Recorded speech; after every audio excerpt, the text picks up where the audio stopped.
बात को लेते तो फिर कृष्ण भक्ति में तीसरा बता रहे हे कृष्ण कृष्ण कृष्ण हरे हरे राम राम राम राधे गोविंद। हम नाम जप करते समय अपराध से जो बताए गए हैं पद्म पुराण, उन पे चर्चा कर रही हैं, जिसमें पहला नाम अपराध हमने सुना, भगवान नाम के प्रचार में संपूर्ण जीवन समर्पित करने वाले संत महात्माओं की निंदा करना। श्री ऐसे महाभागवत जो भगवान नाम में अपना पूरा जीवन, भगवान के गुण अनुवाद में अपना पूरा जीवन समर्पण कर चुके हैं, ऐसे महाभागवतों की क्या करे निंदा, और फिर उसके साथ साथ भजन भी करे, तो उस भजन का वैसा फल मिलने वाला नहीं है जैसा यथार्थ में उसको। ये ऐसे ही हुआ कि कोई व्यक्ति हाथी का स्नान करे, हाथी स्नान करता है लेकिन जब पानी से बाहर आता है ना तो वापस पुनः मट्टी में लौट करता है। वही हम वापस गंद कचरा अपने शरीर पे, अपने मन के ऊपर लगा देते हैं। तो कल हम चर्चा कर रहे थे गीता के श्लोक के द्वारा कि यहाँ बताया निंदा का जन्म हो कहाँ, पहले उसकी जड़ को बोले कि निंदा का जन्म कहाँ से हो रहा है। तो पता चला निंदा द्वेष से उत्पन्न हो रही, कि जिस व्यक्ति से हमको द्वेष होता है हम उस व्यक्ति की क्या करते हैं, निंदा, ईर्ष्या से, द्वेष से निंदा का जन्म है।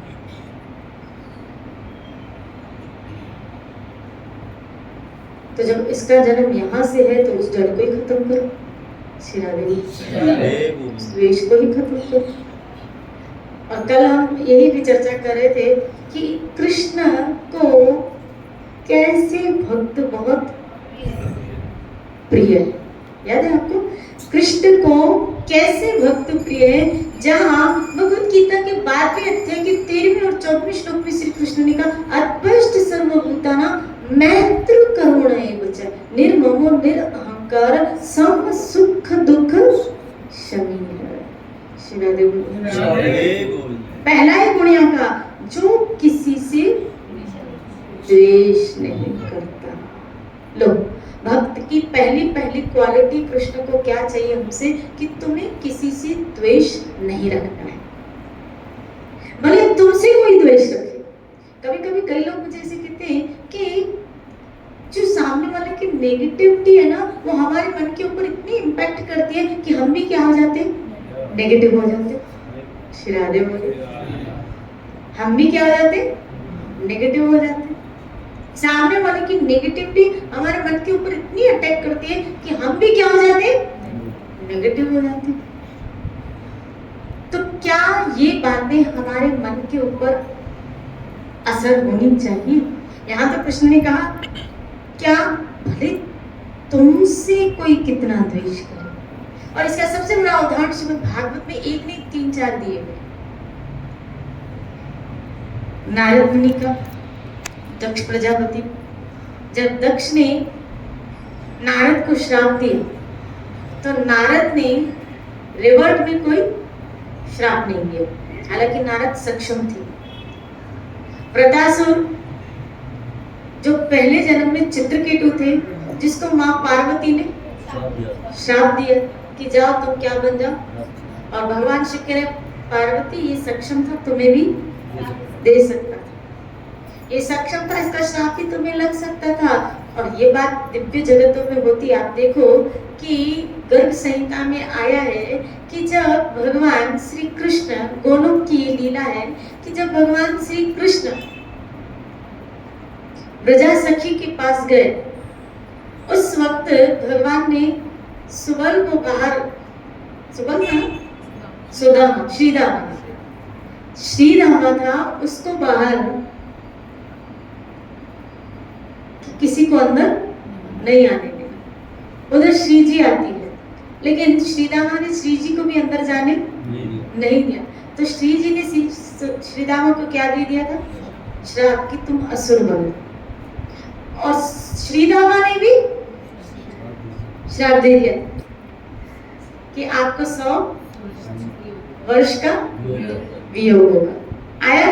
यानी ऊपर जगत में भी ऐसा, इसलिए बापू जी ने एक बार यहाँ सत्संग में कहा था, आपको याद है कि यहाँ श्राप वाले लोग नहीं चलते। श्रादे बोलिए, श्राप, श्रापित, जिनको श्राप मिलता है वो नीचे। हमें भी कोई ना कोई श्राप भी मिला, हमें कर्मों का श्राप है और नहीं कौन सा। हमारे कर्मों का श्राप हमको लगा है कि अभी तक यहाँ आना होगा, अभी तक आना होगा। श्रादे बोलिए। तो श्री जी ने शादी की आपस यानी ऊपर जगत में भी, लेकिन भक्त का स्वभाव कैसे होता है? फिर भागवत का एक उदाहरण मुझे याद आ रहा है, दुर्वासा ऋषि और अम्बरीश महाराज का। दुर्वासा ऋषि ने कृत्या उत्पन्न की है, किसको मारने के लिए? महाराज अम्बरीश को।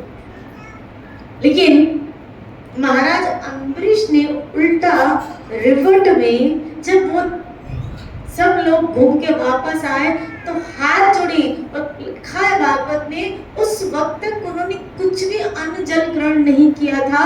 वो भूखे प्यासी रहे थे कि उनको हर्ट हो रहा था कि मेरी वजह से किसी ऋषि को, किसी संत को इस तरह यातना भोग। हालांकि ये यातना तो दुर्वासा ऋषि ने खुद से किसके, अम्बरीश के ऊपर चले कृत्या को।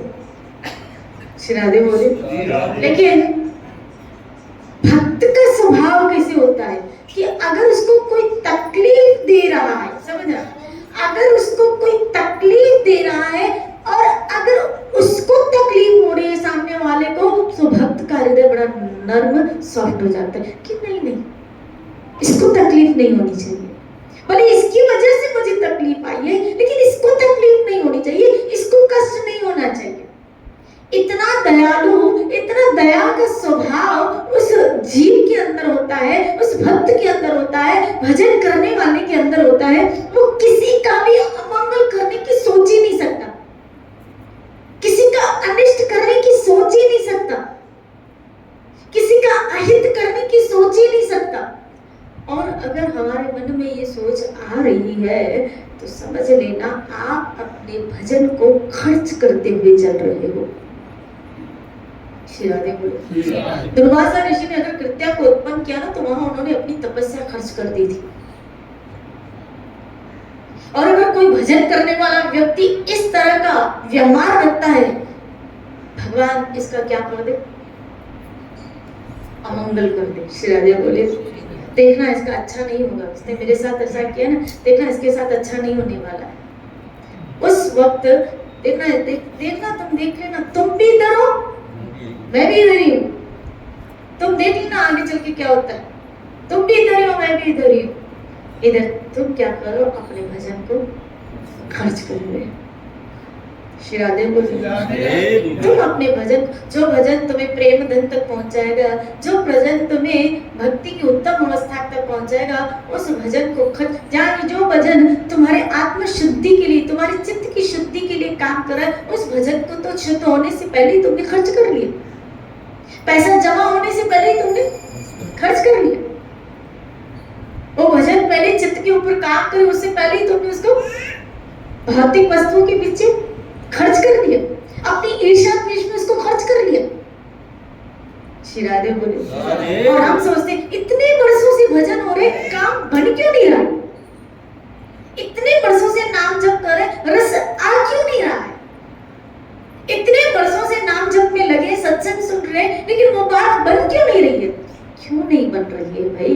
इसलिए नहीं बन रही है क्योंकि तुम इधर कमा रहे थे, इधर कमा रहे थे, इधर कमा रहे थे, इधर खर्च कर रहे थे।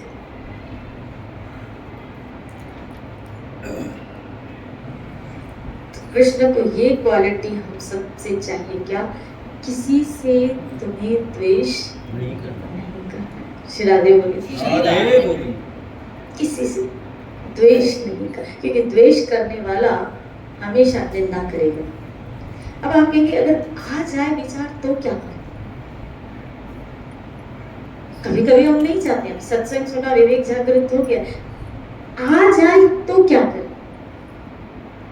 मन में द्वेष आ जाए किसी के प्रति विचार आ रहे, भले आप प्रैक्टिकल पे नहीं खड़े उतर रहे, प्रैक्टिकल में नहीं खड़े उतर रहे, लेकिन मन में खिचड़ी तो पक रही है, मन में विचार चल रहे हैं उस व्यक्ति के प्रति, तो हम क्या करें?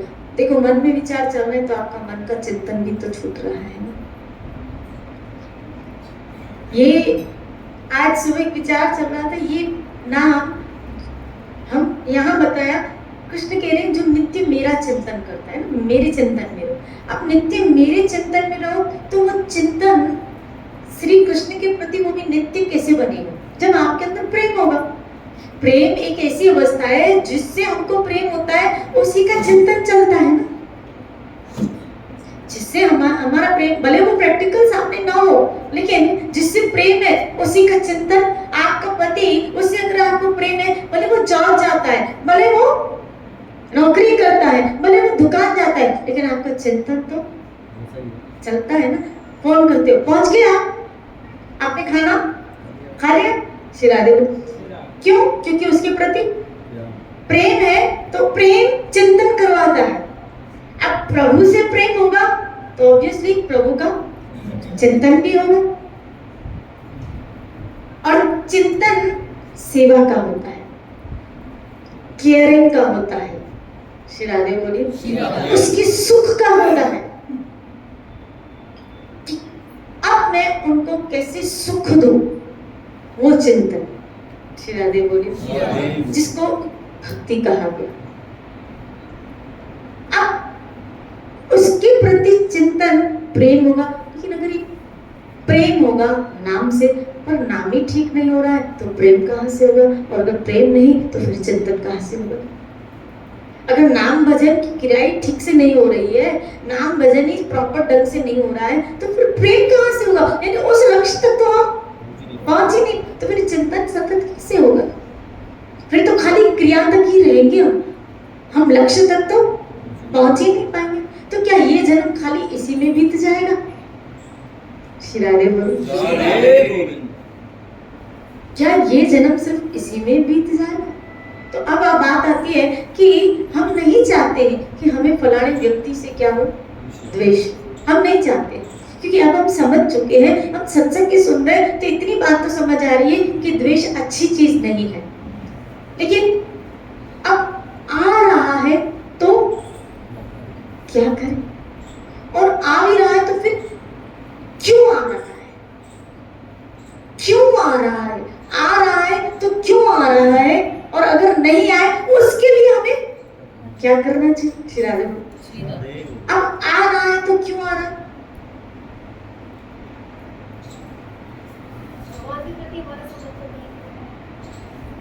भगवान के प्रति हमारा समर्पण पूरा नहीं है। उस व्यक्ति के प्रति हमको द्वेष क्यों आ रहा? कोई एक व्यक्ति है जिसके प्रति, मान लो फैमिली में कोई व्यक्ति है जिसके प्रति हम नहीं चाहते कि हमें उससे द्वेष हो, हम नहीं चाहते कि वो व्यक्ति से हमें द्वेष हो, लेकिन ऐसा हम क्या करें कि नहीं? और अगर आ रहा है तो क्या करें और क्यों आ रहा है? उस बीमारी से हम मुक्त कैसे हो? भाई पता चले ये रोग है, हाँ मेरे अंदर वो रोग है, तो फिर उस बीमारी का क्या करोगे? इलाज करो, उस डॉक्टर को ढूंढोगे।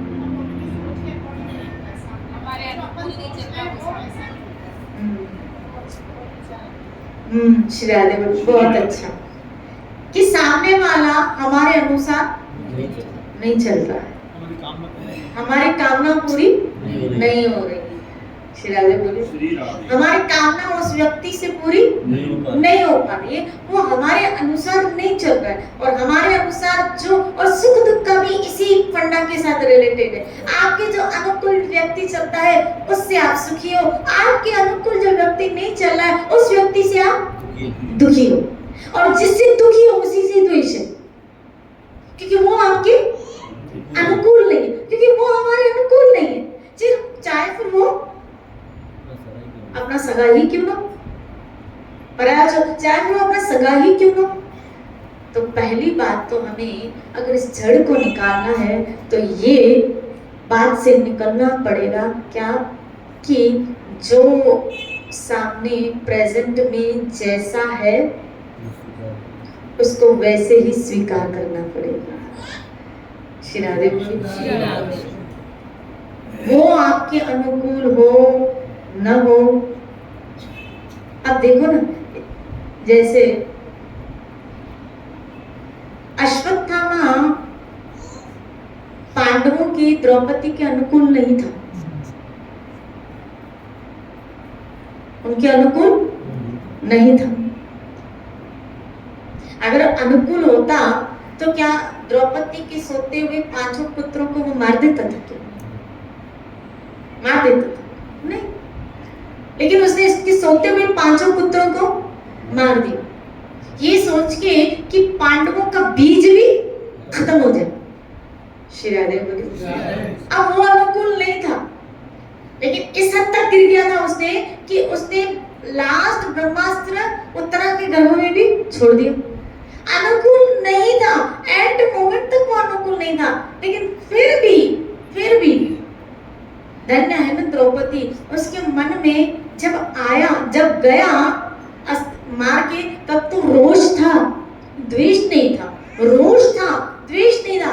रोष था इसीलिए थोड़ा देर क्रोध प्रकट हुआ, रोष करो थोड़ी देर के लिए उस व्यक्ति के लिए, लेकिन द्वेष नहीं, क्योंकि क्रोध तो फिर भी आप अपने आप को समझा के फिर ठंडे हो जाओगे, लेकिन द्वेष तो आपसे निंदा करवाएगा और वह निंदा पाप का भाजन करेगी। तो रोष आया द्रौपदी को, इसीलिए तो अर्जुन ने कहा कि मैं इसको छोड़ूंगा नहीं, क्योंकि द्रौपदी की ऐसी स्थिति देखी तो उसको रोष आया। अर्जुन को भी रोष आया, क्रोध आया, लेकिन जब सामने अश्वत्थामा के उसको बांधा, उसको पकड़ के लेके आया, क्या किया भागवत ने बताया, दया आ गई उसको।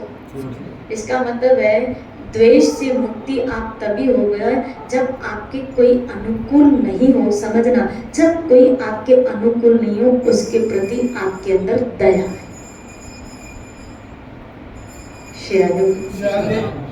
और ये बात थोड़ी, जो आपके अनुकूल नहीं है उसके प्रति दया, जो आपके अनुकूल नहीं है उसके प्रति दया, और जहां आपके अंदर उसके प्रति दया आई तो दया क्या करवाती है? माफी। मैंने इसको, भले इसने मेरे साथ गलत किया, लेकिन मैंने इसको, क्योंकि दया क्या करवाएगी? माफ। द्रौपदी ने क्या किया? माफ। श्री राधे बोली। इसका मतलब है अगर हमें द्वेष को खत्म करना है, उसको जड़ से निकालना है, तो हमारे अंदर दया का होना बहुत जरूरी है। जो व्यक्ति हमारे प्रति द्वेष रखे हुए हैं, जो हमसे गलत व्यवहार कर रहे हैं, हमें उनके प्रति क्या दिखानी है? हमारे अंदर उसके प्रति दया, और दया माफी का विधान है। श्री राधे बोली। अब एक प्रश्न आता है, दया कैसे? एक तो वो हमारे साथ क्या कर रहे हैं? गलत कर रहे हैं। एक तो वो हमारे साथ गलत कर रहा है, जबकि हम जानते भी हैं कि हम बिल्कुल सही है, और सामने वाला बिल्कुल गलत है, बिल्कुल गलत है, हम जानते भी। तो ये हमारे अंदर वो दया का भाव कैसे है? श्री राधे बोलिए। यहाँ तक कि तुलसीदास ने भी कह दिया, दया धर्म का मूल है। पाप और मूल, धर्म के जो 4 स्तंभ है उसमें एक पिलर दया हुई।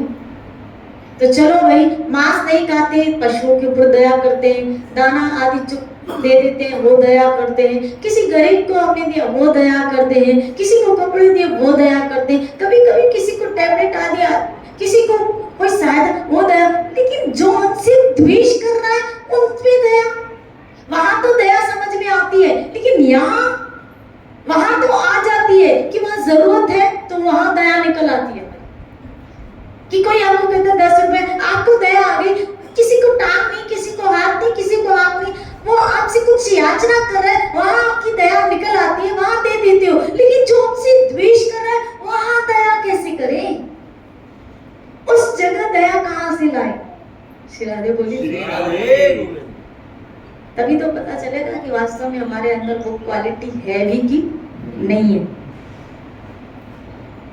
वो तो आपने जरूरतमंद को प्रदान कर दी, लेकिन दया का गुण एक्चुअल में मेरे अंदर आया है। याद रखना, ये गुण आपके अंदर एक्चुअल में आया है कि नहीं है, तभी तो पता चलेगा। जब आपसे कोई द्वेष करेगा और तब भी आपकी क्या निकले, तब समझ लेना वास्तव में ये गुण जो भक्ति का है वो आपके अंदर आया है, वो हमारे अंदर आया है।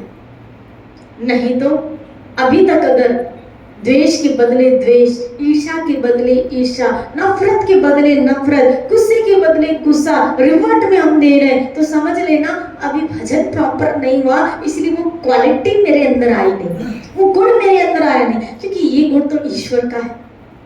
तू प्यार का, दया का, सुनते हो कि भगवान के लिए कहा गया दया का सागर, तो ये क्वालिटी किसकी है? ठाकुर जी की। और अगर कोई भक्ति करेगा, उसका भजन करेगा, तो अंश मात्रा में भी उसके अंदर वो क्वालिटी तो आएगी। तो इसका मतलब है भजन का असर हुआ है, तभी ये क्वालिटी आपको तभी पता चलेगा जब द्वेष करने वालों के ऊपर भी हमको क्या आ जाए, दया आ जाए। कि भजन का मतलब असर, दवाई का असर हो रहा है।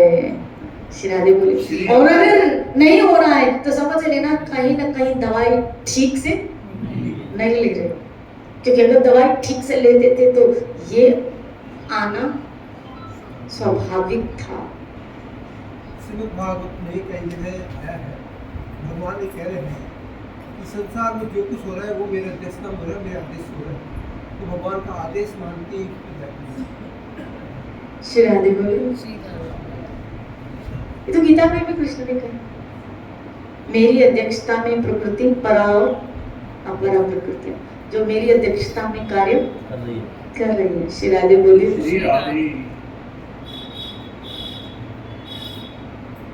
भजन का असर हमारे अंदर हो रहा है, इसका मतलब है ये क्वालिटी हमारे अंदर आनी चाहिए। अब घर जाके इसका विश्लेषण करना, मजा तो तब आए कि हमारे इर्द गिर्द एक दो पीस तो ऐसे होंगे ही। शिराले बोले, ऐसे लोग तो होते ही है, और भक्तों के जीवन में तो खास करके ही होते। शिराले होते हरिदास मान, क्योंकि ये प्रमाण है, मैं प्रमाणों से दे रही हूँ, इसीलिए मैं आपको भागवत के ग्रंथों के उदाहरण दे, प्रमाण है हरिदास महाराज। अब भजन का असर हुआ था तभी तो, जो मार रहा है 22 चौकों में जिनको मारा जा रहा है, 22 चौकों में जिनको एक एक चौक पे कोड़ों से मारा जा रहा है, लेकिन फिर भी मुख से नाम निकल रहा है, और जो मार रहा है ना उसके लिए दया का दुआ निकल रही है। इसका मतलब है वो भजन का असर हुआ था तभी तो ये क्वालिटी उनके अंदर आई, तभी तो वो क्वालिटी अंदर आई। तो ये भजन जो आप कर रहे हैं, कभी कभी जीवन में जो विपरीत लोग हमारे होते हैं ना, वो हमें भजन की धारा बता के जाते हैं। ये मत सोचना जैसे मेरी अध्यक्षता में तो भगवान की नजर में वो भक्त आ गया है ना, क्योंकि वो भजन कर रहा है। ईश्वर की नजर में आ गया ना वो भक्त, क्योंकि वो भजन कर रहा। तो आपकी इर्द गिर्द भी कभी कभी इसीलिए वो लोग भेजे जाते हैं कि भजन ने हमको कहां तक पहुंचाया है, नाम में हमको कहां तक पहुंचाया है, या हमारे अंदर ये जो दुर्गुण है वो कितने हद तक निकले हैं। बात है निकलने की, क्योंकि नाम क्या करेगा, चित्त का मार्जन कर, शुद्धिकरण होगा। तो शुद्धिकरण का मतलब क्या है, मतलब अवगुण है उसको निकाल के क्या क्रिएशन करेगा, गुणों को, दुर्गुण निकाल के गुणों का तो गुण कौन से और दुर्गुण कौन से, ईर्ष्या, द्वेष, नफरत, क्रोध, विकार, ये सब क्या है, दुर्गुण। 26 गुण भगवत गीता में दिए गए, दैवी और असुरी आपने पढ़े होंगे ना गुण, जिसमें असुरों के भी और देवताओं के 26 गुण बताए गए। वो गुणों का क्रिएशन होता है। श्री राधे बोलिए। क्योंकि जहां आपको माफी का विधान आ गया, जहां आपने माफ कर दिया, तो आपका चिंतन नहीं छूटेगा। इसीलिए तो जब हरिदास महाराज माफ करते जा रहे थे, भजन नहीं छूट रहा था। लेकिन अगर सोचो, इसकी जगह हरिदास महाराज जी कह रहे थे, भगवान मुझे बचा लो, हे नाथ मुझे बचा लो, इन दुष्टों से मुझे बचा लो, मैं जो भजन कर रहा हूँ इन दुष्टों के ऊपर प्रहार हो। श्री राधे बोलिए। अरे दुष्टों मुझे मार रहे हो, भगवान तुम लोगों को छोड़ेगा नहीं। श्री राधे। ऐसी कोई भी बात उन्होंने कही क्या? उल्टा उनके मुख से, आपने लीला में सुना, उनके मुख से नाम छूट नहीं रहा था। इसका मतलब है मेरे साथ कोई कितना भी बुरा करे तो हमारे मुख से नाम छूटना नहीं चाहिए, भजन छूटना नहीं चाहिए। कहीं ऐसा ना हो इर्द गिर्द वालों की वजह से उनका चिंतन चला जाए और भजन छूट जाए। अब आपका ये देखना है कि उस स्थिति में कृष्ण छूट रहा है क्या नहीं। श्री राधे बोलिए। समझ रहे? उस स्थिति में कहीं कृष्ण तो नहीं छूट रहा, कहीं नाम तो नहीं छूट रहा है, और कहीं वो व्यक्ति तो नहीं आ रहा है चिंतन के रूप में। इसीलिए तो कभी कभी भजन, देखो वो व्यक्ति कभी कभी हमारे मानस पटल में ऐसा बैठ जाता है, तो हम भजन भी करते हैं तो व्यक्ति का चिंतन चलता है। कल इसी बात पे चर्चा, कृष्ण ने जो मन और बुद्धि मांगे, क्या हमने उसको वो दिए हैं? क्या हमने उसको वो दिए हैं? और अगर नहीं दिए तो इसका अभ्यास करो कि जब भजन करो ना, तब आप बार बार अपने मन और बुद्धि को खींचिए, अपने मन और बुद्धि को खींच के भजन की चेतना में लगाइए कि श्री कृष्ण चेतना में जाए। ना मेरी वृत्तियां बाहर नहीं जाए, ना मेरी वृत्तियां उस व्यक्ति की तरफ नहीं जाए, ना मेरी वृत्तियां इन विकारों की तरफ नहीं जाए। कृष्ण मुझे बचाइए, हे प्रभु मुझे बचाइए, मैं आप में लगना चाहता हूँ। मेरे मन बुद्धि का अपहरण कीजिए गोविंद, हरण कीजिए, आपका नाम हरि है। श्री राधे बोलो, श्री राधे। क्योंकि यहाँ चिंतन गया तो मेरा भजन खर्च हो जाएगा, क्योंकि मन है ना, फिर उन्हीं का अनिष्ट करने की प्लानिंग करता है, या सोचने की प्लानिंग करने की भी और सोचना चालू कर देता है, उनका अनिष्ट करने की। मन के बड़े चोंचले हैं, सारी मेहनत इस मन के ऊपर ही है। श्री राधे बोलो। इसीलिए कृष्ण ने कहा, पहली बात तो तुम्हारे अंदर किसी के प्रति द्वेष आ कहां से रहा है? जो हमारे अनुकूल नहीं। श्री राधे बोलो। जो हमारे अनुकूल नहीं, तो जो हमारे अनुकूल नहीं है, इसलिए उन व्यक्तियों के प्रति हमें क्या है? द्वेष है। पहली तो बात ये करो, क्या कोशिश ये करो अपने अंदर कि जरूरी नहीं है 5 उंगलियां सब आपके अनुकूल हो। जब जो लोग आपके अनुकूल नहीं है, आप उनके अनुकूल हो जाइए। जो आपके अनुकूल नहीं, देखो दूसरी बात, आप समझौता कर लो। कभी कभी जीवन में समझौता बड़े बड़े झगड़ों को खत्म कर देता है, बड़े बड़े कलहों को खत्म कर देता है। जो जैसा है उसको स्वीकार कर लो। वो सामने वाला नहीं बदलेगा, क्योंकि बचपन से उसके साथ रह रहे। श्री राधे बोलो। अब सामने वाला नहीं बदलेगा तो फिर बदलना श्री राधे नहीं बदलेगा, वो ऐसा ही रहेगा। श्री राधे बोलो। कभी कभी दीवार से हम सर फोड़ते हैं, ये सोच के दीवार को तोड़ देंगे, लेकिन सर को ही फोड़ लेते हैं। सर को ही फोड़ लेते, सोचते हैं इस सर से हम किसको तोड़ देंगे? दीवार। क्रैक भी नहीं होने वाला है, आपका ही सर क्रैक होगा। इसलिए सामने वाले को तोड़ने की कोशिश मत करो, आप ही क्रैक हो जाओगे। क्योंकि कुछ लोग उस दीवार की तरह होते हैं जो टूटते नहीं पर तोड़ देते हैं। टूटते नहीं पर हमें तोड़ देते हैं। और व्यक्ति जब टूट जाता है ना, तो फिर जुड़ना बहुत मुश्किल हो जाता है।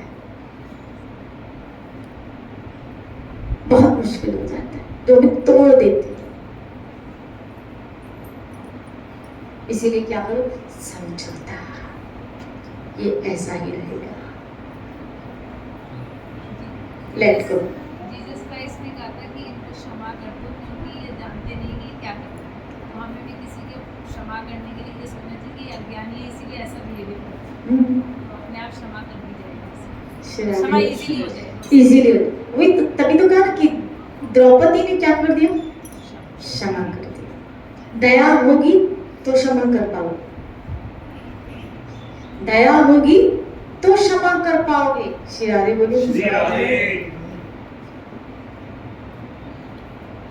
और ज्ञानी व्यक्ति ही वास्तविक दया करना जानता है। ज्ञानी व्यक्ति वास्तविक दया करना जानता है, सत्संगी व्यक्ति वास्तविक दया करना चाहता है। इसीलिए तो मैंने हरिदास महाराज ने क्या कहा, प्रभु इनको माफ कर दो। लेकिन सबके मूल में भी सहिष्णुता जरूरी है, बहुत जरूरी है, क्योंकि विकट जी की परिस्थिति में सहिष्णु बना रहना जरूरी है। बहुत जरूरी है। लेकिन ये सब क्वालिटी आपके अंदर भजन और सत्संग से ही आने वाली है। इसीलिए मैंने कहा चिंतन न बिगड़ने पाए इन सब स्थितियों में ये कोशिश करना, भजन न छूटने पाए। क्योंकि अगर आपका भजन छूट गया ना उन लोगों के चक्कर में, तो वो गुणों का क्रिएशन नहीं होगा। क्योंकि बहुत जन्मों की काल से हमारा चित्त अवगुणों से दूषित है। चिरकाल से पता नहीं कितने जन्म निकल गए। मैं कभी कभी विचार करती हूँ, भागवत ने कह दिया, ऐसे तो पता नहीं कितने कितने ब्रह्मांडों में जीव भ्रमण कर चुका, पर भागवत ने कहा कि ब्रह्मा जी के दो प्रार्थ होते हैं, एक ब्राह्मण और एक पद्मकर्म, यानी 50-50 वर्ष, टोटल उनकी 100 आयु। तो पता है 50 वर्ष उनके निकल गए, यानी पहला कल्प निकल गया। अब दूसरा कल्प यानी 50 वर्ष का जो राउंड है दूसरा, वो चालू है। 50 वर्ष का जो दूसरा राउंड है वो चालू। तो खाली मैं इतना कैलकुलेशन करूं, इतना खाली हम कैलकुलेशन करें कि ब्रह्मा जी की जो 100 वर्ष की आयु, तो दूसरा प्रार्थ चालू है, यानी 50 वर्ष तक तो हम भटके ही है ना, उनके 50 वर्ष, ब्रह्मा जी के 50 वर्ष तक तो हम मतलब भटक अभी तक भटक रहे हैं, अभी तक। उनका दूसरा समय, दूसरा 50 वर्ष का, क्योंकि उनका एक दिन आप देखो कितना बड़ा है, 1000 सहस्त्र युग, चारों युग मिलते तब उनका एक दिन, और इतनी लंबी एक रात। ऐसे 50 वर्ष उनके बीत गए। अगर हम मुक्त हो चुके होते तो अभी तक तो देखो ये जीवात्मा फिर भगवान के धाम में सेवा कर रही होती, फिर हम उस धाम में बैठे होते ना। माना वहां नहीं बैठे, यहाँ आए इस मृत्यु लोक में, फिर मरने के लिए आए, फिर कर्म भूमि में आए, फिर कर्म, इसका मतलब है कुछ तो गड़बड़ियां हमने की भी, तभी तो आए। और तब तक आते रहेंगे जब तक मुक्त नहीं होंगे, तब तक आते, यानी अब तक मुक्त नहीं हुए तभी आए। श्री राधे बोले, तभी आए, नहीं तो वहां ठाकुर जी के पास हम बैठे होते। राधे गोविंद बोले, आना यहाँ हुआ है, इसका मतलब कुछ न कुछ गड़बड़ियां की है। और क्या विचार है, और 50 वर्ष उनके जीने क्या? श्री राधे बोले, इतना लंबा राउंड तो हो गया, कितना, मैं कभी कभी विचार कराते हैं कि कितने काल से हम भटके रहे, कितने काल से। खाली एक दिन का भी कैलकुलेशन जब विचार आता है तब हद होती है कि ये जीवात्मा हद है। अरे मन, हद है, तूने इतना भटका है, हद है। अब तो थक जाए हम कि बस इन विकारों ने नचाया, कभी रिश्तों ने नचाया, कभी कर्मों ने नचाया, कभी किसने नचाया। इस नाच अब मैं नाचो बहुत गोपा, मैंने बहुत नाचा प्रभु, बहुत, अब मैं थक गया। हम बहुत नाचे, अब थक जाओ। इसलिए फोकस आपका आज विचार करना, इस टाइम क्यों? आज विचार करना, किस विचार को लेते हुए चलना? द्वेष क्यों आ रहा है, किस लिए आ रहा है? और अगर मुझे दया रखनी है, ये मेरे अंदर गुण है दया का, तो फिर किस तरह मैं अपने परिजन परिवार अपने मित्र कुलीन संबंधियों में ये विचार की धारा रखूं कि नहीं, अगर ये मेरे साथ बुरा कर रहा है, इसके लिए शिला प्रभुपाद क्या कहते हैं, कल वो चर्चा करेंगे। कल मान निर्मला 11 बजे थोड़ा सा कल की क्या तैयारी कर रहे हो ठाकुर? कल खूब भजन करो, खूब भजन करो, खूब कीर्तन करो, भजन करो। जय जय श्री राम।